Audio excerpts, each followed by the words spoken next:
ಊಟ ಮಾಡ್ಬಂದ್ರಾ? ಓಕೆ, ಏನ್ ಊಟ? ಮಧ್ಯಾಹ್ನ ಚಿತ್ರಾನ್ನ. ಓಕೆ, ಚೆನ್ನಾಗಿ ತಿಂದಿರಲ್ಲ? ರೈಟ್. ಈಗ ಇದ್ದಂಗೆ ಬಂದು ನಿಮಗೆಲ್ಲರಿಗೂ ನಾನು ಚಾಕ್ಲೇಟ್ ಕೊಟ್ಬಿಡ್ತೀನಿ. ನಾನು ಏನಾಗುತ್ತೆ? ಆಯ್ತು, ಹಂಗಾರೆ ನೆಕ್ಸ್ಟ್ ಕ್ಲಾಸ್ ಬಂದಾಗ ಕೊಡೋಣ ಚಾಕ್ಲೇಟ್. ಓಕೆನಾ?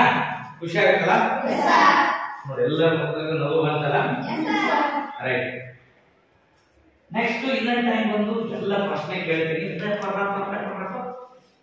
ಕೊಟ್ಬಿಡ್ತೀನಿ. ಅದೇ ಅವಾಗ ಏನಾಗುತ್ತೆ?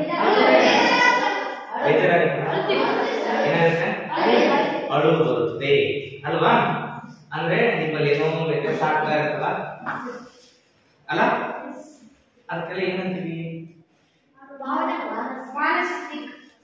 ಬಟ್ ಮನಸ್ಸಲ್ಲಿ ಏನೋ ಒಂದು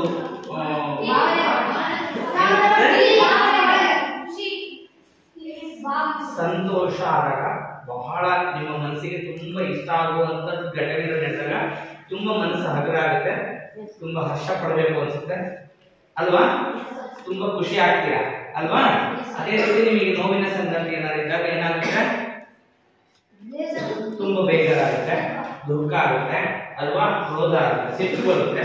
ಇದೆಲ್ಲ ಅಂದ್ರೆ ಇದಕ್ಕೆಲ್ಲ ಮನಸ್ಸಿನಲ್ಲಿ ಏನೋ ಉದ್ವೇಗಗಳು ಆಗ್ತದೆ ಅನ್ನಂಗಾಯ್ತು. ಅದಕ್ಕೆ ನಾವು ಕರಿತೀವಿ ಭಾವನೆಗಳಂತ ಕರೆಯೋಣ.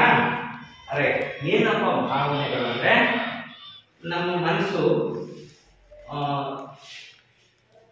ಘಟನೆಗಳಿಗೆ ಅಥವಾ ಸಂದರ್ಭಕ್ಕೆ ಸ್ಪಂದಿಸ್ತಾ ಅದಕ್ಕೆ ರಿಯಾಕ್ಟ್ ಮಾಡುತ್ತಲ್ಲ, ಹೌದಾ? ಸ್ಪಂದಿಸಿ ಅದಕ್ಕೆ ಪ್ರತಿಕ್ರಿಯೆ ನೀಡುತ್ತಲ್ಲ, ಆ ಪ್ರತಿಕ್ರಿಯೆ ನೀಡತಕ್ಕಂತ ಒಂದು ಕರಗುವಿಕೆ ಅಂದ್ರೆ ಅದರಲ್ಲಿ ಲೀನ ಆಗ್ತಕ್ಕಂತ ಒಂದು ಸ್ಥಿತಿಗೆ ನಾವು ಭಾವನೆ ಅಂತ ಕರಿಬಹುದಲ್ವಾ? ಕರಿಬಹುದಾ? ಅರೆ, ಅಂದ್ರೆ ಎರಡು ತರ ಇದೆ ಅನ್ನಂಗ ಆಯ್ತು. ನಾವ್ ಈಗಾಗಲೇ ಹೇಳಿದ್ರೆ ಎರಡು ತರ ಭಾವನೆ ಇದೆ ನಮಗೆ. ಯಾವಾಗ ತರ? ಯಾವುದು? ದುಃಖ ಅಷ್ಟೇನಾ? ಸಿಟ್ಟು, ಕ್ರೋಧ. ಈಗ ನಾನು ನಿಮ್ಮನ್ನೆಲ್ಲ ಬಹಳ ಹೊಗಳಿದ, ಬಹಳ ಜಾಣ ಕಣ ನೀನು, ತುಂಬಾ ಜಾಣ ಇದೆಯಾ, ಹಾಗೆ ತುಂಬಾ ಹೊಗಳ್ಬಿಟ್ನಪ್ಪ. ಅದು ಏನಂತೀವಿ? ಅದು ಹೊಗಳಕ್ಕೆ ಏನಂತೀವಿ? ಹೊಗಳುವುದಕ್ಕೆ ಏನಂತೀವಿ? ಪ್ರಶಂಸೆ ಮಾಡೋದು ಅಂತೀವಲ್ವಾ? ಪ್ರಶಂಸೆ ಮಾಡೋದು ಅಥವಾ ಹೊಗಳಿಕೆ ಅಂತ ಕರಿತೀವಲ್ವಾ? ಇವನ್ನೆಲ್ಲ ಒಂದು ಗುಂಪು ಮಾಡೋಣ. ಯಾವುದು? ಹೊಗಳೋದು, ಪ್ರಶಂಸೆ ಮಾಡೋದು, ನಗೋದು ಅಲ್ವಾ? ಇದನ್ನೆಲ್ಲ ಒಂದು ಗುಂಪು ಮಾಡೋಣ. ಇನ್ನೊಂದು ಸಿಟ್ಟಾಗೋದು, ಅಳೋದು, ಇವನ್ನೆಲ್ಲ ಒಂದು ಗುಂಪು ಮಾಡೋಣ. ಹೌದಾ? ಇದೆಂತ ಗುಂಪು? ಒಳ್ಳೇದ ಕೆಟ್ಟದ? ಕೆಟ್ಟದಕ್ಕೆ ಏನಂತ ಕರಿತೀವಿ? ಕಳೆ. ಏನಂತೀವಿ? ರೈಟ್. ಏನಂತ ಕರಿತೀವಿ? ನಕಾರಾತ್ಮಕ ಭಾವನೆ ಅಂತ ಕರಿತೀವಿ. ಹೊಗಳೋದು ಸಕಾರಾತ್ಮಕ ಭಾವನೆ ಅಂತ ಕರಿತೀವಿ ಅಲ್ವಾ? ರೈಟ್. ಇವತ್ತಿನ ಪಾಠ ಏನಪ್ಪಾ ಅಂದ್ರೆ ಭಾವನೆಗಳು, ಮಾನಸಿಕ ಆರೋಗ್ಯ ಮತ್ತು ಭಾವನೆಗಳು ಅಂತಕ್ಕಂಥ ಪಾಠದ ಬಗ್ಗೆ ನಾವು ಇವತ್ತಿನ ತರಗತಿಯಲ್ಲಿ ತಿಳ್ಕೊಳ್ಳೋಣ.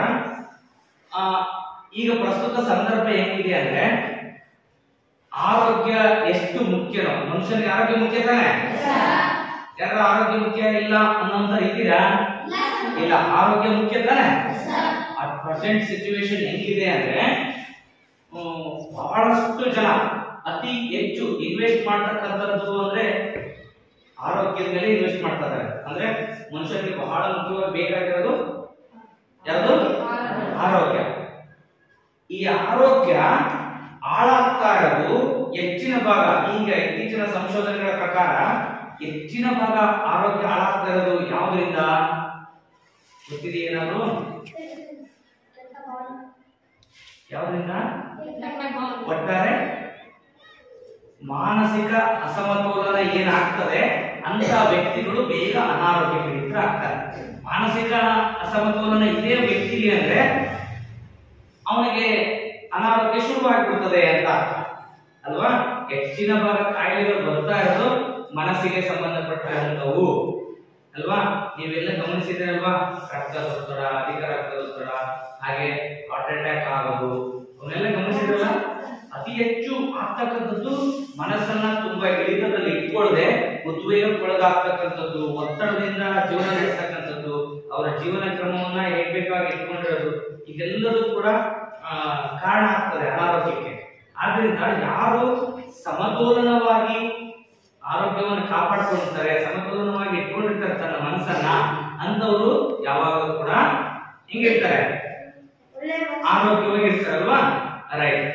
ಅದೇ ರೀತಿ ಈಗ ಪ್ರಸ್ತುತ ಸಂದರ್ಭ ಹೇಗಿದೆ ಅಂದ್ರೆ ಮುಖ್ಯವಾಗಿ ಹೇಳ್ತಕ್ಕಂಥದ್ದು ಅನಾರೋಗ್ಯಕ್ಕೆ ಕಾರಣ ಅಂದ್ರೆ ಅದು ಮಾನಸಿಕವಾದಂತಹ ಅಸಮತೋಲನ ಅಂತ ಹೇಳ್ಬೋದು. ಇದನ್ನ ತಡೆಗಟ್ಟಬೇಕು ಅಂದ್ರೆ ಏನ್ ಮಾಡ್ಬೇಕಪ್ಪ? ಉತ್ತಮ ಸಮಾಜವನ್ನು ನಿರ್ಮಾಣ ಮಾಡಬೇಕು, ನಾವು ಉತ್ತಮವಾದ ಆರೋಗ್ಯವನ್ನು ಇಟ್ಕೋಬೇಕು ಅಂದ್ರೆ ಏನ್ ಮಾಡ್ಬೇಕಾಗಂದ್ರೆ ಮತ್ತೆ ಮತ್ತೆ ನಾವೀಗ ಮಾನಸಿಕ ಆರೋಗ್ಯದ ಬಗ್ಗೆ ಮಾತಾಡ್ತಾ ಇದೀವಲ್ವಾ, ಫಸ್ಟ್ ನಮ್ಮ ಮನಸ್ಸನ್ನ ಯಾವಾಗಲೂ ಧನಾತ್ಮಕ ಚಿಂತನೆಗಳ ಕಡೆ ಆಲೋಚನೆ ಮಾಡ್ಬೇಕು ಅಲ್ವಾ. ಅಂದ್ರೆ ಸದಾ ಒಳ್ಳೆಯದನ್ನ ನಾವು ಆಲೋಚನೆ ಮಾಡ್ತಾ ಇದ್ದಾಗ ನಮ್ಗೆ ಒಳ್ಳೇದೇ ಆಗುತ್ತೆ. ಸದಾ ಕೆಟ್ಟದನ್ನ ಆಲೋಚನೆ ಮಾಡ್ತಾ ಇದ್ರೆ ಏನಾಗುತ್ತೆ? ಗಿಳಿ ಕತೆ ಕೇಳಿರಲ್ವಾ? ಯಾರು ಹೇಳು? ಯಾವ ಹೇಳು? ಯಾವ ಗಿಳಿ ಕತೆ ಹೇಳು?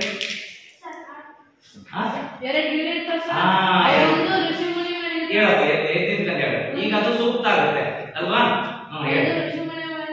Bye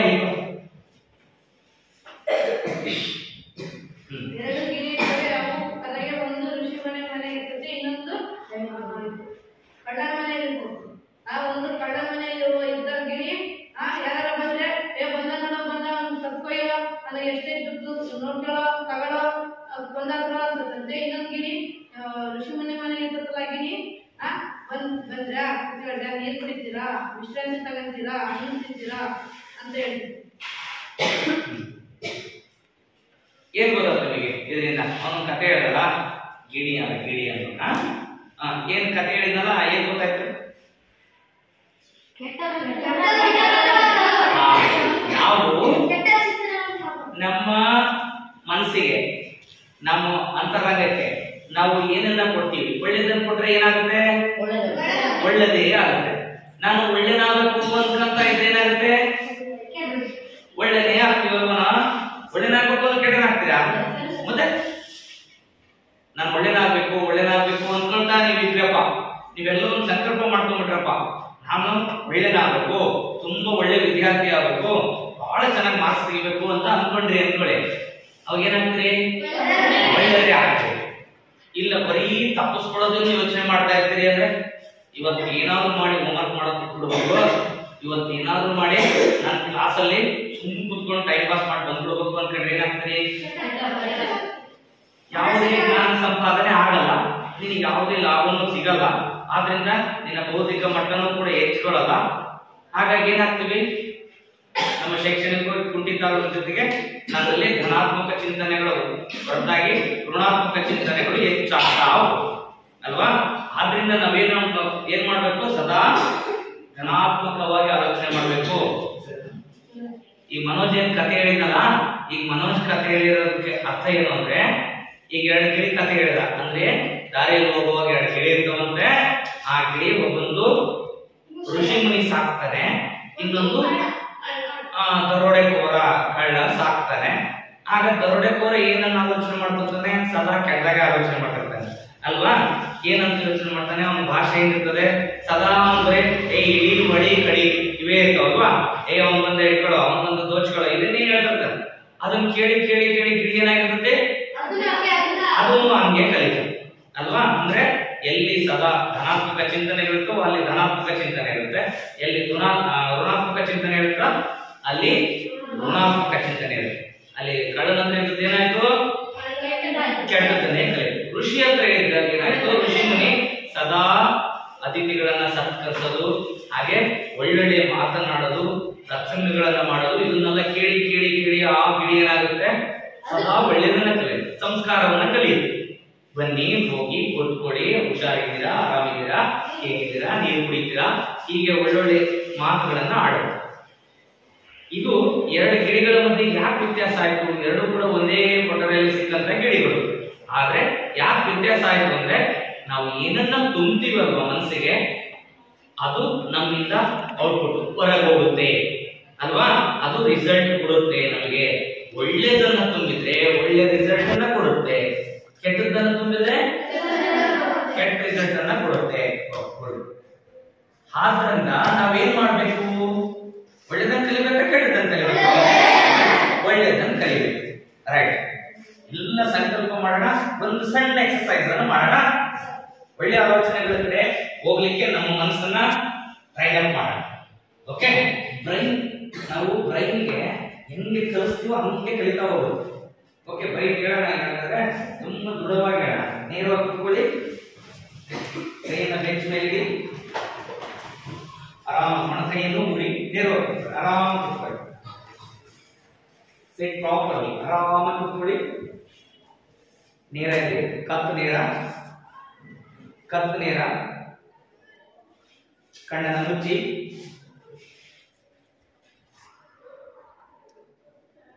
okay, deep breathing, breath out. ನಿಧಾನವಾಗಿ ಉಸಿರಾಟವನ್ನು ಮಾಡಿ. Deep breathing, breath out. ಮನಸ್ಸನ್ನ ಏಕಾಗ್ರತೆಗೊಳಿಸಿ ನಿಮ್ಮ ಉಸಿರಾಟದ ಕಡೆ ಸಂಪೂರ್ಣ ಗಮನ ಇರಬೇಕು. ಸಂಪೂರ್ಣ ಗಮನ ನಿಮ್ಮ ಉಸಿರಾಟದ ಕಡೆ ಇರಲಿ.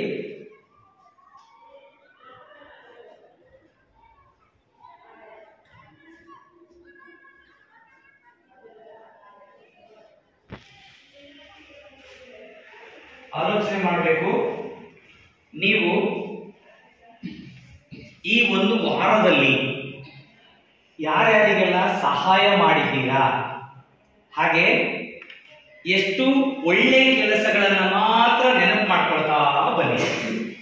ಈ ವಾರದಲ್ಲಿ ನಿಮ್ಮ ಸ್ನೇಹಿತರಿಗೆ ಸಹಾಯ ಮಾಡಿದ್ದಿರ್ಬೋದು, ಅಥವಾ ಸ್ವಚ್ಛತೆ ಕಾರ್ಯದಲ್ಲಿ ಭಾಗವಹಿಸಿದ್ದಿರ್ಬೋದು, ಸಮಾಜಕ್ಕೆ ಹಾಗೂ ನಿಮ್ಮ ಸ್ನೇಹಿತರಿಗೆ, ನಿಮ್ಮ ಕುಟುಂಬಕ್ಕೆ ಸಹಾಯ ಮಾಡಿರತಕ್ಕಂಥದ್ದನ್ನ ನೆನಪು ಮಾಡ್ಕೊಳ್ತಾ ಬನ್ನಿ.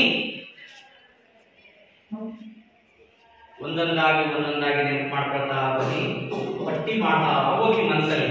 ಒಂದು ಹಾಳೆ ತಗೊಳ್ಳಿ, ಹಾಳೆ ತಗೊಂಡು ಮನಸ್ಸಲ್ಲಿ ಬರೀತಾ ಹೋಗಿ, ಪೆನ್ ತಗೊಂಡು ಬರೀತಾ ಹೋಗಿ. ಯಾವ್ದಾದ್ರು ಒಳ್ಳೆ ಕೆಲಸಗಳನ್ನ ಮಾಡಿದ್ದೀರಿ, ಸೀರಿಯಲ್ ನಂಬರ್ ಹಾಕೊಂಡು ಬರೀತಾ ಹೋಗಿ, ಒಂದೊಂದಾಗಿ ಬರೀತಾ ಹೋಗಿ. ಸ್ನೇಹಿತರಿಗೆ ಓದುವ ವಿಷಯದಲ್ಲಿ ಚರ್ಚೆ ಮಾಡಿರ್ತಕ್ಕಂಥದ್ದು, ಹಾಗೆ ಒಳ್ಳೆಯ ಕೆಲಸದಲ್ಲಿ ನೀವು ಭಾಗಿಯಾಗಿರ್ತಕ್ಕಂಥದ್ದು, ಅದನ್ನ ನೆನಪು ಮಾಡ್ಕೊಳ್ತಾ ಹೋಗಿ. ರಿಲ್ಯಾಕ್ಸ್. ನಿಮಗೆ ತುಂಬಾ ಖುಷಿ ಆಗ್ತಾ ಇದೆ, ಓ ನಾನು ಒಳ್ಳೆ ಕೆಲಸ ಮಾಡಿದ್ದೀನಲ್ಲ ಅಂತ ಖುಷಿ ಆಗುತ್ತಲ್ವಾ? S, very good. ಅದನ್ನೇ ನಿಧಾನವಾಗಿ ಎರಡು ಕೈ ರಬ್ ಮಾಡ್ಕೊಳ್ಳಿ. ಕಣ್ಣಿನ ಕೈ ಇಟ್ಕೊಳ್ಳಿ. ಓಕೆ, ನಿಧಾನವಾಗಿ ಕಣ್ಣಿಗೆ ಶಾಖ ಕೊಡ್ತಾ ಕಣ್ಣನ್ನು ಓಪನ್ ಮಾಡಿ. ರೈಟ್. ಸೀರಿಯಲ್ ನಂಬರ್ ಹಾಕೊಂಡು ಬರ್ಕೊಂಡ ಎಷ್ಟು ಜನ ಬರ್ದ್ರಿ ಕೈ? ಪ್ರಾಮಾಣಿಕವಾಗಿ ಹೇಳ್ಬೇಕು ನನಗೆ. ಯಾರು ಬರ್ದ್ರಿ ಕೈ? ಸರ್ ನಾನು ಬರ್ದೆ, ನಾನು ಒಳ್ಳೆ ಕೆಲಸಗಳನ್ನ ನಾನು ಪಟ್ಟಿ ಮಾಡ್ಕೊಂಡೆ ಮನಸ್ಸಲ್ಲಿ. ಕೈಯಲ್ಲಿ ಪ್ರಾಮಾಣಿಕವಾಗಿ ಹೇಳ್ಬೇಕು. ಎದ್ದಪ್ಪ, ಹೆಸರೇನು? ಯಶವಂತ್. ಓಕೆ, ಯಶವಂತ್, ಎಷ್ಟು ಕ್ರಮ ಸಂಖ್ಯೆ ಎಷ್ಟಿದ್ವಪ್ಪ? 3 ಇಲ್ವಾ? ಏನೇನು ಹೇಳಪ್ಪ ನೋಡೋಣ. ಬಿದ್ದಿದ್ನಾ? ಬಿದ್ದಿರೋನ್ನ ಇಟ್ಕೊಂಡು ಎತ್ತಿದೆ. Okay, good. ನಿನಗೆ ಖುಷಿ ಆಯ್ತಲ್ವಾ? ಮನಸ್ಸಿಗೆ ತುಂಬಾ ಖುಷಿ ಆಯ್ತಲ್ವಾ? ರೈಟ್. ಮತ್ತೆ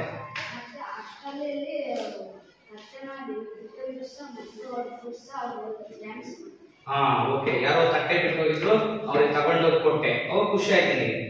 ಮತ್ತೆ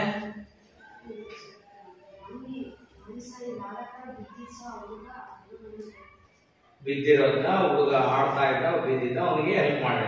ಓಕೆ, ಗುಡ್. ಮತ್ತೆ ಏನಪ್ಪ, ಅವ್ನು 3 ಪಟ್ಟಿ ಮಾಡಿದ್ರು. 3ಕ್ಕಿಂತ ಜಾಸ್ತಿ ಯಾರಾದ್ರೂ ಪಟ್ಟಿ ಮಾಡಿದ್ರ? ಈಗೇನ್ ಮಾಡಿದ್ರು?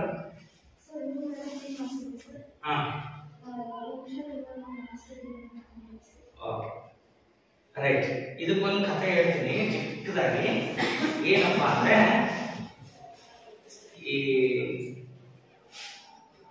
ವಿವೇಕಾನಂದ ಗೊತ್ತಾ? ಎಷ್ಟು ಗೊತ್ತು? ಓಕೆ, ಗೊತ್ತಿದೆ. ಗಾಂಧೀಜಿ ಗೊತ್ತಿದೆ.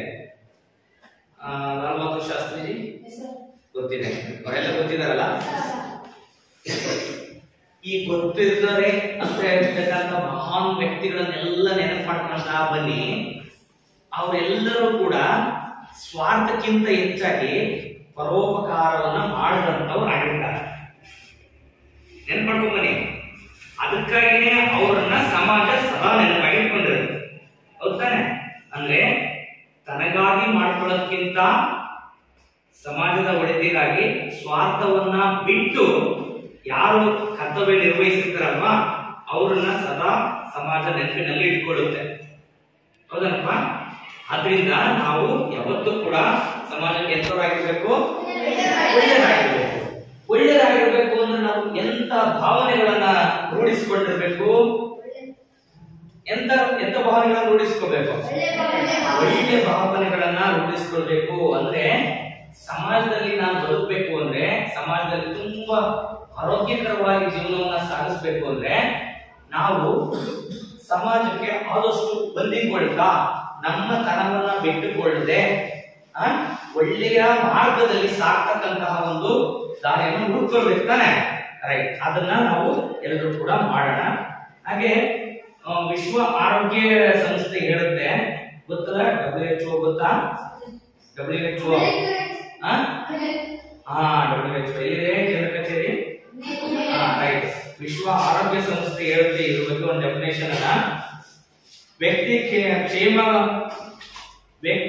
ಕ್ಷೇಮಕರವಾಗಿದ್ದು ತನ್ನ ಸಾಮರ್ಥ್ಯಗಳನ್ನ ಅರಿತುಕೊಂಡು ಜೀವನದ ಸಾಮಾನ್ಯ ಒತ್ತಡಗಳನ್ನು ನಿಭಾಯಿಸಿ ಲಾಭದಾಯಕವಾಗಿ ಕಾರ್ಯನಿರ್ವಹಿಸುತ್ತಾ ತನ್ನ ಸಮಾಜಕ್ಕೆ ದೇಣಿಗೆಯನ್ನು ನೀಡುವ ಸ್ಥಿತಿಯನ್ನ ಹೊಂದಕ್ಕಂಥದ್ದೇ ಆರೋಗ್ಯ ಅಂತ ಕರೀತಾರೆ, ಮಾನಸಿಕ ಆರೋಗ್ಯ ಅಂತ ಕರೀತಾರೆ. ಓಕೆ, ಇದರ್ಥ ಏನಪ್ಪಾ ಅಂದ್ರೆ ವ್ಯಕ್ತಿ ಆರಾಮಾಗಿರ್ತಾನೆ, ಆರಾಮಾಗಿದ್ಕೊಂಡು ತನ್ನ ಸಾಮರ್ಥ್ಯ ಏನಿರ್ತದೆ ತನ್ನ ಸಾಮರ್ಥ್ಯಗಳನ್ನ ಹತ್ಕೊಂಡು, ಅಂದ್ರೆ ನನ್ನಿಂದ ಎಷ್ಟು ಮಾಡಬಲ್ಲೆ ನಾನು, ಹೌದಾ? ನಾನು ಈಗ ನೀವು ಬೇರೆಯವ್ರಿಗೊಂದು ಸಹಾಯ ಮಾಡಬೇಕು ಅಂದ್ರೆ ನಿನ್ನಿಂದ ಎಷ್ಟು ಸಹಾಯವನ್ನು ಮಾಡಬಹುದು ಅಂತ ಇರ್ತದೆ. ನಿಮ್ಮ ವ್ಯಾಪ್ತಿ ಇರ್ತದಲ್ವಾ, ಈಗ ನನ್ನ ವ್ಯಾಪ್ತಿ ಇರ್ತದಲ್ವಾ, ನನ್ನಿಂದ ಎಷ್ಟು ಸಹಾಯ ಮಾಡಬಹುದು ಅದನ್ನ ಅರ್ತ್ಕೊಂಡು ಬೇರೆ ಬೇರೆ ಬರ್ತಾರೆ, ಅವರೆಲ್ಲ ಬಂದ್ಬಿಟ್ಟು ನಿಮಗೆ ಆ ಹೋಮ್ವರ್ಕ್ ಮಾಡಿ ಈ ಹೋಮ್ವರ್ಕ್ ಮಾಡಿ ಅಂತ ಹೇಳ್ತಾರೆ. ನಂತರ ಬೇರೆ ಬೇರೆ ಏನೇ ಒತ್ತಡ ಇದ್ರೂ ಕೂಡ ಆ ಎಲ್ಲ ಒತ್ತಡಗಳನ್ನು ಕೂಡ ನಿರ್ವಹಿಸಿಕೊಂಡು ಅದ್ರ ಮಧ್ಯದಲ್ಲಿ ಒಳ್ಳೆಯದಾಗ್ತಕ್ಕಂತಹ ಒಂದು ಆಲೋಚನೆಗಳನ್ನ ಮಾಡ್ತಾ ಯಾರು ಸಾಕ್ತಾರಲ್ಲ ಅವರು ಯಶಸ್ವಿ ಆಗ್ತಾರೆ ಬೇಗನೆ, ಅಲ್ವಾ? ಅದನ್ನ ನಿಭಾಯಿಸಿಕೊಂಡು ಅದ್ರ ಮಧ್ಯದಲ್ಲಿಯೇ ಲಾಭದಾಯಕವಾಗಿ ಕಾರ್ಯನಿರ್ವಹಿಸ್ತಾ ಸಮಾಜಕ್ಕೆ ಒಂದು ದೇಣಿಗೆಯನ್ನ, ಅಂದ್ರೆ ಒಳ್ಳೇದ್ ಮಾಡ್ಕೊಳ್ಬೇಕು, ಅದ್ರ ಜೊತೆಗೆ ಸಮಾಜಕ್ಕೂ ನಮ್ದು ಏನಾದ್ರು ಕೊಡುಗೆ ಕೊಡ್ಬೇಕು. ಅದನ್ನ ಯಾರು ಮಾಡ್ತಾ ಹೋಗ್ತಾರಲ್ಲ ಅಂತ ಒಂದು ಸ್ಥಿತಿಗೆ ನಾವು ಮಾನಸಿಕ ಆರೋಗ್ಯವನ್ನ ಕಾಪಾಡ್ಕೊಳ್ತಕ್ಕಂತಹ ಒಂದು ಸಮಾಜವನ್ನು ಸೃಷ್ಟಿ ಮಾಡಬಹುದು ಅಂತ ಹೇಳ್ತಾರೆ. ಹಾಗೆ ಇದರ ಮಹತ್ವ ಏನಪ್ಪಾ? ಮಾನಸಿಕ ಆರೋಗ್ಯದ ಮಹತ್ವ ಏನು? ಆರೋಗ್ಯಕರವಾದ ಬದುಕಿಗೆ ಉತ್ತಮವಾದಂತಹ ಮಾನಸಿಕ ಆರೋಗ್ಯವು ಮತ್ತು ಅದನ್ನು ಕಾಪಾಡಿಕೊಳ್ಳೋದು ಬಹಳ ಅವಶ್ಯಕ ಆಗ್ತದೆ. ಈ ಮಾನಸಿಕ ಆರೋಗ್ಯದ ಕೊರತೆಯಿಂದಾಗಿ ವ್ಯಕ್ತಿ ಏನಿದ್ದಾನೆ, ವ್ಯಕ್ತಿಯ ಆತ್ಮಗೌರವ, ಸಂಬಂಧಗಳು ಹಾಗೂ ದಿನನಿತ್ಯದ ಕಾರ್ಯಕ್ಷಮತೆಗೆ ಧಕ್ಕೆ ಉಂಟಾಗ್ತದೆ. ಅಂದ್ರೆ ಮಾನಸಿಕ ಆರೋಗ್ಯದ ಕೊರತೆ ಆಯ್ತು ಅನ್ಕೊಳ್ಳಿ, ಅಂದ್ರೆ ನನ್ನ ಮಾನಸಿಕ ಆರೋಗ್ಯ ಸರಿ ಇಲ್ಲ ಅಂತ ಅನ್ಕೊಳ್ಳಿ, ಅವಾಗ ಏನೆಲ್ಲ ಆಗ್ತದೆ? ಏನಾಗ್ತದೆ? ನಮ್ಮ ವ್ಯಕ್ತಿತ್ವಕ್ಕೆ ಒಂದು ಅಗೌರವ ಉಂಟಾಗ್ತದೆ. ಅಂದ್ರೆ ನಮ್ಗೆ ಯಾರು ಗೌರವವನ್ನು ಕೊಡೋದಿಲ್ಲ. ನೀನು ಸದಾ ಸುಮ್ಮನೆ ಸಿಟ್ ಮಾಡ್ತಿದ್ರೆ ಯಾರು ಗೌರವ ಕೊಡ್ತಾರನಪ್ಪ? ಸದಾ ಯಾವಾಗಲೂ ಒಂಥರ ಜಡತ್ವ ತುಂಬಿಕೊಂಡಿರ್ತೀವಿ, ಯಾವಾಗಲೂ ಹಿಂಗೆ ಜೋಸ್ಮುಖ ಹಾಕೊಂಡಿದ್ರೆ ಯಾರ ಗೌರವ ಕೊಡ್ತಾರ? ಇಲ್ಲ ತಾನೆ? ಇಲ್ಲ. ನಾವ್ ಹೆಂಗಿದ್ರೆ ಕೊಡ್ತಾರೆ ಗೌರವನ? ಒಳ್ಳೆ ಸ್ಪಂದಿಸ್ಬೇಕಲ್ವಾ? ಯಾರು ನಾವು ಸ್ಪಂದಿಸ್ತಾ ಇದ್ರೆ ಓ ಈ ಹುಡುಗ ಸ್ಪಂದಿಸ್ತಾನೆ ಅಂತ ಎಲ್ಲ ಟೀಚರ್ಸ್ ನಿಮ್ಮನ್ನ ಮಾತಾಡ್ತಾರೆ ಅಲ್ವಾ? ನೀವು ಚೆನ್ನಾಗಿ ಕಲಿತಾ ಇದ್ರೆ ನಿಮ್ಮನ್ನೆಲ್ಲರೂ ಇಷ್ಟಪಡ್ತಾರಲ್ವಾ? ಹೆಲ್ಪ್ ಮಾಡ್ತಾ ಇದ್ರೆ ಇಷ್ಟಪಡ್ತಾರೆ. ಹಾಗೆ ಅವರ ಆತ್ಮಗೌರವವನ್ನ ಬೆಳೆಸ್ಕೊಳ್ಳುವಂತೆ ಇರಬೇಕು. ಹಾಗೆ ಇದರ ಏನಾರ ಕೊರತೆ ಉಂಟಾದ್ರೆ ಏನಾಗ್ತದೆ? ಅವರ ಆತ್ಮಗೌರವಕ್ಕೆ ಧಕ್ಕೆ ಬರ್ತದೆ, ಸಂಬಂಧಗಳು ಹಾಳಾಗ್ತದೆ. ಹಾಗೆ ದಿನನಿತ್ಯದ ಕಾರ್ಯಕ್ಷಮತೆ ಏನಿದೆಯಲ್ಲ ಅದು ಕುಂತಾ ಹೋಗುತ್ತೆ, ಅಂದ್ರೆ ಕಡಿಮೆ ಆಗ್ತಾ ಹೋಗುತ್ತೆ, ಅಂದ್ರೆ ನಿಮ್ಮ ಏಳಿಗೆ ಆಗಲ್ಲ. ಹೌದಾ? ಯಾಕಂದ್ರೆ ನಿಮಗೆ ಜಡತ್ವ ತುಂಬಿಕೊಂಡಿದ್ದು ನೀವು ಸುಮ್ಮನೆ ಕೂತ್ಕೊಂಡಿದ್ರಪ್ಪ ಅಂದ್ರೆ ಏನಾಗುತ್ತೆ? ಈಗ ನೀವು ಪ್ರೆಸೆಂಟ್ ಇದ್ದೀರಪ್ಪ, ನಾನು ಪಾಠ ಮಾಡ್ತಾ ಇರ್ತೇನೆ, ನೀವು ಸುಮ್ಮನೆ ಕೂತ್ಕೊಂಡಿದ್ರೆ ಅವಾಗ ಏನಾಗುತ್ತೆ? ಅಲ್ಲಪ್ಪ, ನೀವು ಸುಮ್ಮನೆ ನೀವೇನು ಸ್ಪಂದಿಸಲಿಲ್ಲ ಅಂತ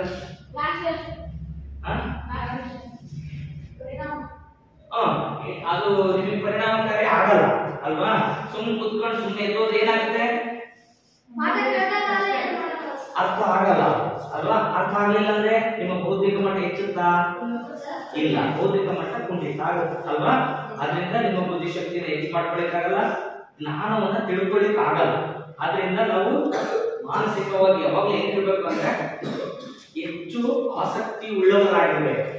ಹೆಂಗಪ್ಪ ಆಸಕ್ತಿ ಉಳ್ಳವರಾಗಿರ್ಬೇಕು? ಈಗ ನಿಮಗೆ ಎರಡು ತರ ಆಗುತ್ತೆ. ಹೆಂಗೆ ಅಂದ್ರೆ, ಕೆಲವೊಂದನ್ನ ನೀವು ಒಮ್ಮೆ ಕೇಳ್ಬಿಟ್ರೆ ಅದು ಎಷ್ಟು ವರ್ಷ ಬಿಟ್ಟು ಕೇಳಿದ್ರು ನೆನ್ಪಿಡುತ್ತೆ. ಇನ್ನು ಕೆಲವೊಂದನ್ನ ಈಗ ಕೇಳಿದ್ರೆ ಇನ್ನೊಂದು ಗಂಟೆ ಬಿಟ್ಟು ಕೇಳಿದ್ರೆ ನೆನ್ಪಿಡೋದಿಲ್ಲ. ಯಾಕೆ ಅಂದ್ರೆ ಎರಡು ತರ ಐತಿ ನಮ್ಮ ಬೌದ್ಧಿಕ ಮಟ್ಟ ಅನ್ನಂಗೆ ಆಯ್ತಲ್ವಾ ಅಲ್ವಾ? ನಮ್ಮ ನೆನಪಿನ ಶಕ್ತಿಯಲ್ಲಿ ಎರಡು ತರ ಇದೆ. ಈ ಕಂಪ್ಯೂಟರ್ ನೋಡಿರಲ್ಲ, ಕಂಪ್ಯೂಟರ್ ಹಾರ್ಡ್ ಡಿಸ್ಕ್ ಇರ್ತದಲ್ವಾ? ಹಾರ್ಡ್ ಡಿಸ್ಕ್ ಇರ್ತದ ನಾವು ಗೊತ್ತನೋ? ಕಂಪ್ಯೂಟರ್ ಕ್ಲಾಸ್ ಕೇಳ್ತಾ ಇರ್ತಾನೆ, ಹಾರ್ಡ್ ಡಿಸ್ಕ್ ಇರುತ್ತೆ, ಡೆಸ್ಕ್ಟಾಪ್ ಇರುತ್ತಲ್ವಾ? ಮೇಲೆ ಡೆಸ್ಕ್ಟಾಪ್ ಅಲ್ಲೇ ಸೇವ್ ಮಾಡ್ಬಿಡ್ತೀವಿ ಕೆಲವು ಸರಿ, ಅರ್ಜೆಂಟ್ ಎಮರ್ಜೆನ್ಸಿ ಯಾವ್ದಾರ ಫೈಲ್ ಅನ್ನ ಡೆಸ್ಕ್ಟಾಪ್ ನ ಫೈಲ್ ಸೇವ್ ಮಾಡಿರ್ತೀವಿ. ಹಾರ್ಡ್ ಡಿಸ್ಕ್ ನಲ್ಲೂ ಸೇವ್ ಮಾಡಿರ್ತೀವಿ.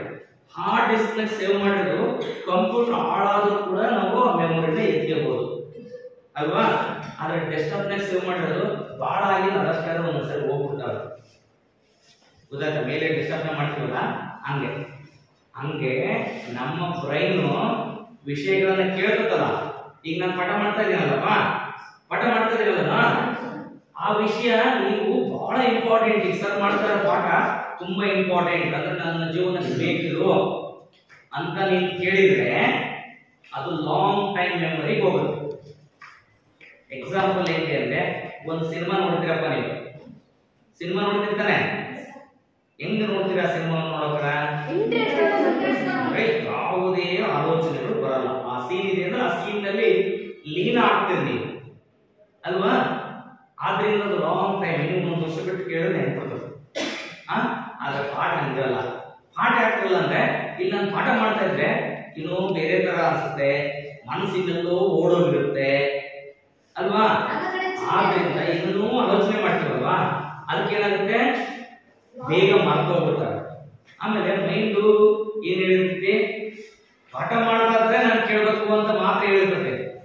ಇಲ್ಲ, ಬಹಳ ನಿನಗೆ ಬೇಕಾಗಿರೋ ವಿಷಯ ತುಂಬಾ ಚೆನ್ನಾಗಿ ಕೇಳುವಂತ ನಿಮ್ಮ ಬ್ರೈನ್ ಹೇಳಿಬಿಟ್ರೆ ಅದನ್ನ ಲಾಂಗ್ ಟೈಮ್ ಮೆಮೊರಿಗೆ ಇಟ್ಕೊಂಡಿರ್ತದೆ. ಗೊತ್ತಾಯ್ತಾ? ಅಂದ್ರೆ ನಾವು ಕೇಳೋಕೆ ಹೆಂಗ್ ಕೇಳ್ಬೇಕಪ್ಪ? ಹೆಂಗ್ ಕೇಳ್ಕೊಟ್ಟಣ? ಆಸಕ್ತಿಯಿಂದ ನನಗೆ ಬೇಕಾಗಿರೋ ವಿಷಯ ಅಂತ ಹೇಳಿ ಕೇಳ್ಬೇಕು. ಅವಾಗ ಬಹಳ ಚೆನ್ನಾಗಿ ಅರ್ಥ ಆಗುತ್ತೆ ಅಲ್ವಾ? ರೈಟ್, ಕೇಳ್ತಿರಲ್ವ ಎಲ್ಲರೂ? ರೈಟ್. ಹಾಗೆ ಈ ಮಾನಸಿಕ ಆರೋಗ್ಯದ ಮಹತ್ವ ಏನಪ್ಪ? ಇದರ ಮಹತ್ವ ಏನು? ಮಾನಸಿಕ ಆರೋಗ್ಯದ ಮಹತ್ವ ಏನು? ಈಗಾಗಲೇ ಹೇಳಿದೆ. ಈ ವ್ಯಕ್ತಿ ಏನಿದ್ದಾನೆ, ವ್ಯಕ್ತಿಯ ದೈಹಿಕ ಆರೋಗ್ಯದ ಮೇಲೆ ಈ ಮಾನಸಿಕ ಆರೋಗ್ಯ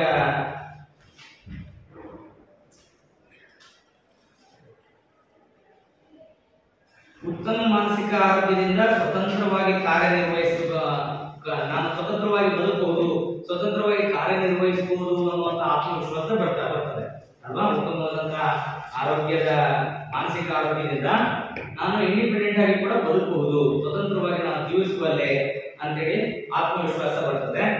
ಹಾಗೆ ಸನ್ನಿವೇಶಗಳಿಗೆ ತಕ್ಕಂತೆ, ಅಂದ್ರೆ ಯಾವುದೋ ಒಂದು ಬೇರೆ ಸನ್ನಿವೇಶಗಳು ಬರಬಹುದು, ಅಂತಹ ಸನ್ನಿವೇಶಗಳಿಗೆ ತಕ್ಕಂತೆ ನಾವು ವರ್ತನೆ ಮಾಡೋದನ್ನ ಕಲ್ತ್ಕೊಳ್ತೀವಿ.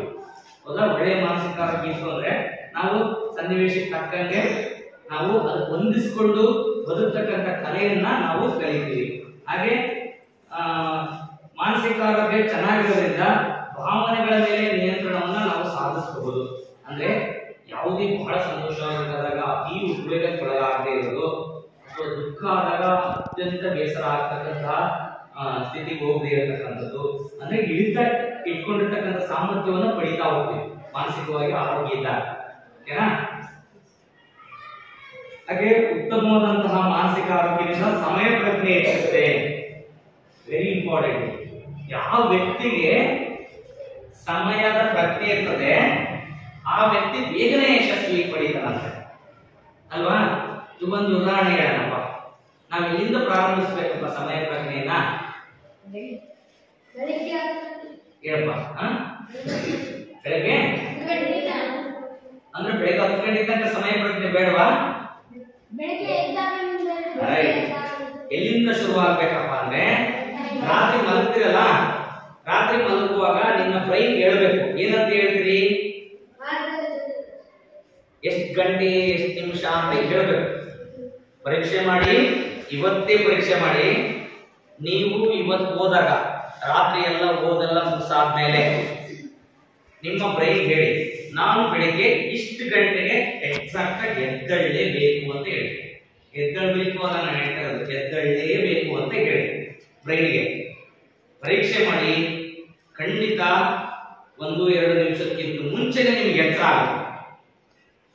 ಖಂಡಿತ ನೀವು ಎದ್ದೇಳಲೇಬೇಕು ಅಂತ ಹೇಳಿ ನೀವು ಮಲಗಿ, ಖಂಡಿತ ನಿಮಗೆ 1-2 ನಿಮಿಷ ಮುಂಚೆನೆ ಎಚ್ಚರ ಆಗುತ್ತೆ.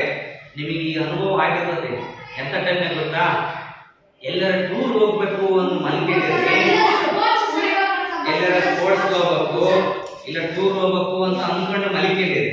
ಇನ್ನೊಂದು ಖುಷಿ ಅಂದ್ರೆ ನೀವು ಊರಿಗೆ ಹೋಗ್ಬೇಕು ಅಲ್ವಾ? ನಿದ್ದೆ ಬಂದ್ರು ಕೂಡ ಕರೆಕ್ಟ್ ಆಗಿ 2 ನಿಮಿಷ ಮುಂಚೆ ಎಚ್ಚರ ಆಗಿರುತ್ತೆ. ನೀವು ಎದ್ದೇಳಬೇಕು ಅನ್ಕೊಂಡಕ್ಕಿಂತ ಮುಂಚೆ ಎಚ್ಚರ ಆಗಿರುತ್ತೆ. ಯಾರು ಎದ್ದೇಳಿಸಿದ್ರು? ಯಾರು ಎದ್ದೇಳಿಸಿದ್ರು ಅಂದ್ರೆ ನಿನ್ನ ಜಾಗೃತ ಮನಸ್ಸು ಎದ್ದೇಳಿಸಿರುತ್ತೆ. ಎದ್ದೇಳೋ ಟೈಮ್ ಆಯ್ತು, ಎದ್ದು ಹೋಗ್ತು ಅಂತ ಎದ್ದೇಳಿಸುತ್ತೆ ಅಲ್ವಾ? ಅಂತಹ ಜಾಗೃತ ಮನಸ್ಸನ್ನ ನಾವು ಸದಾ ನಮ್ಮಲ್ಲಿ ಇಟ್ಕೊಂಡಿರ್ಬೇಕು. ಅದಕ್ಕೆ ಕೆಲಸ ಕೊಡದೆ ನಾವು ಮುಳಿದಬ್ಬಾರ್ದು. ನಾವೇನ್ ಮಾಡ್ತಾ ಇದೀವಿ ಗೊತ್ತಾ? ಇತ್ತೀಚಿನ ದಿನದಲ್ಲಿ ಆ ಜಾಗೃತ ಮನಸ್ಸನ್ನ ಮುಳಿಗೆ ತಳ್ಳಿಬಿಡ್ತೀವಿ. ಅದಕ್ಕೆ ಕೆಲಸ ಕೊಡಲ್ಲ. ಎಂತ ಮನಸ್ಸನ್ನ ಇಟ್ಕೊಂಡಿರ್ತೀವಿ ಮೇಡಮ್? ಆಲಸ್ಯಗಳನ್ನ ಜೊತೆಗೆ ಎಳ್ಕೊಳ್ತಾನೆ ಹೋಗ್ತೀವಿ. ನೀನ್ ಬಾ ಅಂತ. ಅದಕ್ಕೇನಾಗುತ್ತೆ? ನನ್ನಲ್ಲಿ ಆಲಸ್ಯತನೇ ಉಂಟಾಗುತ್ತೆ. ಓಕೆನಾ? ನೀವೆಲ್ಲ ಮಾಡ್ತೀರಲ್ವಾ? ಒಂದು ಸಂಕಲ್ಪನ ಮಾಡ್ಬೇಕು. ನಾನು ಬೆಳಿಗ್ಗೆ ಬೇಗನೆ ಎದ್ದೇಳ್ತೀನಿ, ಎದ್ದು ನನ್ನ ಕೆಲಸಗಳನ್ನ ಸಮಯಕ್ಕೆ ಸರಿಯಾಗಿ ಮುಗಿಸ್ಕೊಳ್ತೀನಿ. ಒಂದು ಫ್ರೇಮ್ ಅನ್ನ ಹಾಕೋಬೇಕು, ಒಂದು ಟೈಮ್ ಟೇಬಲ್ ಅನ್ನ ಹಾಕೋಬೇಕು. ಓಕೆ, ಮಾಡ್ತೀರಲ್ವಾ ನೀವೆಲ್ಲ? ನಾಳೆಯಿಂದ ಮಾಡ್ತೀರಿ? ಎಕ್ಸಾಕ್ಟ್ ಆಗಿ ಮಾಡಿ. ಎಷ್ಟು ಸಂತೋಷ ಆಗುತ್ತೆ ನಿಮಗೆ ಆ ದಿನ ಮಲಗುವಾಗ ಅಂದ್ರೆ, ಖಂಡಿತ ಒಂದು ದಿನ ಪರೀಕ್ಷೆ ಮಾಡಿ, ನಾಳೆ ಪೂರ್ಣ ಒಳ್ಳೆ ಕೆಲಸವನ್ನು ಮಾಡಿ, ಕರೆಕ್ಟ್ ಟೈಮಿಗೆ ತೊಳಿ, ಕರೆಕ್ಟ್ ಆಗಿ ಎಲ್ಲದನ್ನು ಯಾವ್ಯಾವ ಕೆಲಸ ಹೇಗೆ ಮಾಡೋಕೆ ಮಾಡ್ಬಿಡಿ. ತುಂಬಾ ಸಂತೋಷ ಆಗುತ್ತೆ ನಿಮಗೆ. ಓಕೆನಾ? ಮಾಡ್ತೀರಲ್ವಾ? ರೈಟ್. ಹಾಗಾಗಿ ಸಮಯ ಪ್ರಜ್ಞೆಯಿಂದ ನಾವು ಒಳ್ಳೆಯ ಒಂದು ಆರೋಗ್ಯವನ್ನು ಪಡಿಬಹುದು. ಜೊತೆಗೆ ಸಮಾಜದಲ್ಲಿ ಉತ್ತಮವಾದಂತಹ ನಾಗರಿಕನಾಗಲಿಕ್ಕೆ ನನಗೆ ಬಹಳನೇ ಸಹಾಯ ಆಗುತ್ತೆ. ಜೊತೆಗೆ ಒಳ್ಳೊಳ್ಳೆಯ ಅಂಶಗಳನ್ನ ನನ್ನ ಮಾನಸಿಕವಾದಂತಹ ಆರೋಗ್ಯವನ್ನು ಪಡಿಬೇಕು ಅಂದ್ರೆ ಏನೇನೆಲ್ಲ ನಾವು ಬೇಗೂಡಿಸ್ಕೊಳ್ಬೇಕು? ಏನೇನಪ್ಪ ಬೇಗೂಡಿಸ್ಕೊಳ್ಬೇಕು? ಏನು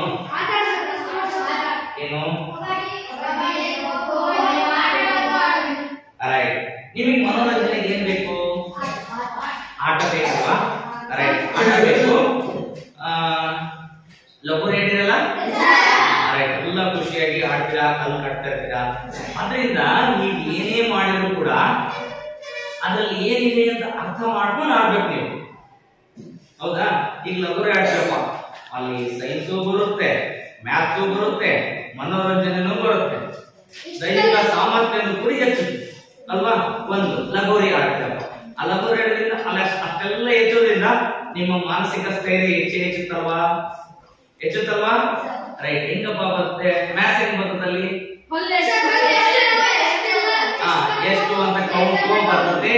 ಜೊತೆಗೆ ಎಲ್ಲೋ ಒಂದು ಚೆಂಡು ಇರ್ತದೆ ಅಂದ್ರೆ ಆ ಚೆಂಡು ಅಲ್ಲಿಂದ ಅಲ್ಲಿಗೆ ಎಷ್ಟು ಸಮಯ ಕೊಡ್ಬೋದು ಅಂತ ನೀನ್ ಕ್ಯಾಲ್ಕುಲೇಷನ್ ಹಾಕೊಳ್ತೀವಿ ಮನಸ್ಸಿಗೆ. ಅವ್ನು ಎಷ್ಟಂದ್ರೆ ಅದು ಎಷ್ಟೊತ್ತಿಗೆ ಬಂದು ಇಲ್ಲಿ ಬೆಳಿಬಹುದು ಅದನ್ನೆಲ್ಲ ಹಾಕೊಳ್ತೀಯ. ಹೌದಾನೆ? ಅಂದ್ರೆ ಅಲ್ಲಿ ಮ್ಯಾಥ್ಸ್ ವರ್ಕ್ ಆಗುತ್ತೆ ಅಲ್ವಾ? ಅವ್ನು ಎಷ್ಟಾಗ ಅದು ಜೋರಾಗಿ ಬರ್ತಾ ಇದೆಯೋ ಮೆಲ್ಲಕ್ಕೆ ಬರ್ತಾ ಇದೆಯೋ, ಅದು ಬಿದ್ದು ನೋವಾಗುತ್ತೋ ಇಲ್ಲೋ ಅದನ್ನೆಲ್ಲ ಇದು ಮಾಡ್ಕೊಂಡಿರ್ತಾನೆ, ಸೈನ್ಸ್ ಗೊತ್ತಾಗುತ್ತೆ ಅಲ್ವಾ? ರೈಟ್. ಜೊತೆಗೆ ಮನೋರಂಜನೆ ಅಂತೂ ಸಿಕ್ಕೇ ಸಿಗುತ್ತೆ. ಬಹಳ ಮನಸ್ಸಿಗೆ ಖುಷಿ ಆಗುತ್ತೆ ಆಡಿದ್ರೆ ಅಲ್ವಾ. ಓಡ್ತೀರಾ ಆಡುವಾಗ, ಕೂತ್ಕೊಳ್ತೀರಾ, ಎದ್ದಾಡ್ತೀರಾ, ನೆಗಿತೀರಾ, ಇದೆಲ್ಲ ಮಾಡ್ತೀರಲ್ವಾ. ಇದರಿಂದ ದೈಹಿಕವಾಗಿ ಸದೃಢ ಆಗ್ತಾ ಹೋಗ್ತೀರಾ. ಓಕೆ, ಹೀಗೆ ನಾವು ಅನೇಕ ಮನೋರಂಜನಾ ಕ್ರೀಡೆಗಳನ್ನ ಆಡೋದ್ರ ಮೂಲಕ ನಾವು ಮಾನಸಿಕ ಆರೋಗ್ಯವನ್ನ ಕಾಪಾಡಿಕೊಳ್ಳಬಹುದು. ರೈಟ್. ಇನ್ನ ಸಕಾರಾತ್ಮಕ ಭಾವನೆಗಳು ಹಾಗೆ ನಕಾರಾತ್ಮಕ ಭಾವನೆಗಳು ನಾಳೆ ತರಗತಿಯಲ್ಲಿ ಮಾಡೋಣ. ರೈಟ್. ಇದ್ರ ಬಗ್ಗೆ ನೀವು ಇವತ್ತೊಂದು ಚಟುವಟಿಕೆಯನ್ನ ಮಾಡಬೇಕು. ಏನ್ ಮಾಡ್ಬೇಕಪ್ಪ ಅಂದ್ರೆ, ನೀವು ಈ ಕ್ಷಣದಿಂದ ನಾಳೆ ನಾನೇನ್ ಕ್ಲಾಸ್ ಮಾಡ್ತೀನಿ ಅಂತ ಹೇಳಿ ಅಲ್ಲಿವರೆಗೂ ಏನೇನು ಒಳ್ಳೊಳ್ಳೆ ಕೆಲಸಗಳನ್ನ ಮಾಡಿದ್ರಿ ಅದನ್ನ ಪಟ್ಟಿ ಮಾಡ್ಕೊಂಡು ಬರ್ಬೇಕು. ಸುಮ್ನೆ ಬರ್ಕೊಂಡ್ ಬರ್ಬಾರ್ದು. ಅಂದ್ರೆ ನೀವು ಮಾಡಿದ್ರೆ ಮಾತ್ರ ಬರ್ಕೊಂಡ್ ಬರ್ಬೇಕು. ಸುಮ್ನೆ ನೀನು ಅವ್ನು ನೋಡ್ಕೊಂಡು ಇವನು ನೋಡ್ಕೊಂಡು ಅವನು ನಾನು ಅದನ್ನ ಮಾಡಿದೆ ಇದನ್ನ ಮಾಡಿದೆ ಅಂತ ಬರ್ಕೊಂಡ್ ಬರ್ಬಾರ್ದು. ಓಕೆ, ಬರ್ಕೊಂಡ್ ಬರ್ತೀರಿ ಎಲ್ರು ಬರ್ಕೊಂಡ್ ಬರ್ತೀರಾ? ಒಳ್ಳೇದು. ಕಟ್ ಮಾಡಿ.